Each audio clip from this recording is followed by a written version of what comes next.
আসসালামু আলাইকুম। তো কেমন আছেন আপনারা? আপনারা হয়তোবা তাকে চিনতে পেরেছেন। এর আগে একটি ভিডিওতে আমি তাকে নিয়েছিলাম এবং বলেছিলাম আপনার সাথে আমি পরে আবার দেখা করব। আজকে আমি আমার অন্য একটা গাড়ি নিয়ে আসছি তার কাছে। আসলে এখানে গাড়িটা রেখেই যেতে হবে, কিছু আজকে করার নেই। কারণ আজকে রাস্তাটা অনেক ফাঁকা আছে, এই কারণে আমি গাড়িটা রেখে তার পাশে যাব। তাকে গিয়ে বলব যে সে আমাকে আগে চিনে কিনা। কারণ এর আগে আমি একবার তার কাছে এসেছিলাম। সে আমাকে দেখে চিনতে পারে কিনা এটা আমি দেখব। তো এরপরে সে দেখেই কিন্তু আমাকে চিনতে পেরেছে এবং আপনি বলে দিয়েছে যে আপনি এর আগে আমার কাছে আসছিলেন, আমাকে টাকা দিয়ে গিয়েছিলেন। তো বললাম যে আপনি কেমন আছেন, কি করেন? তো দেখুন সে আমাকে দেখেই কি সুন্দর হাসি তার মুখে। সে আনন্দ পেল আমাকে দেখে, মানে মনে হইলো যে সে ভরসা করার মতো একটা লোক পেয়ে গেছে তার পাশে, যার সাথে সে ২ একটা কথা বলতে পারে। তো এরপর আমি আজকেও জিজ্ঞেস করলাম যে আপনি কি পেয়েছেন?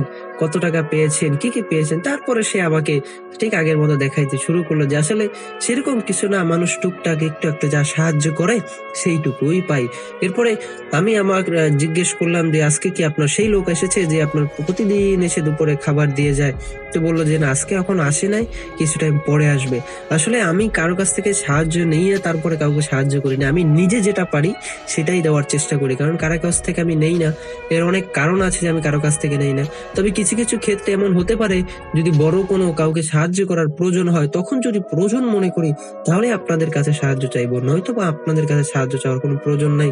আমি নিজে যেটা পারি সেইটাই তাদেরকে সাহায্য করি। দেখুন তার অবস্থা সেই একই রকম আছে। সেইখানেই প্রতিদিন বসে থাকে। মানুষ তাকে টুকটাক কিছু সাহায্য করার সেটা নিয়েই সে চলে। এই যে দেখুন সে এই যে পাঁপড় আছে, উনার কাছ থেকে পাঁপড় খেতে চাইলো। তো পরে বললাম যে আপনি উনাকে দিয়ে দেন, আমি টাকা দিচ্ছি। তো এরপর ওনাকে যখন আমি ওখান থেকে অনেকগুলো পাঁপড় কিনে দেই এবং তাকে কিছু টাকা দিয়ে দেই। তো টাকা দিয়ে এরপর আমি ওনার কাছ থেকে চলে আসি। কারণ বেশি টাইম এখানে গাড়ি রাখা যাবে না। যেহেতু এটা একটা চলন্ত রাস্তা এবং এখান থেকে মানুষ প্রতিনিয়ত চলাফেরা করে। এজন্য আমি তার কাছ থেকে খুব দ্রুত চলে আসি তার কাছ থেকে।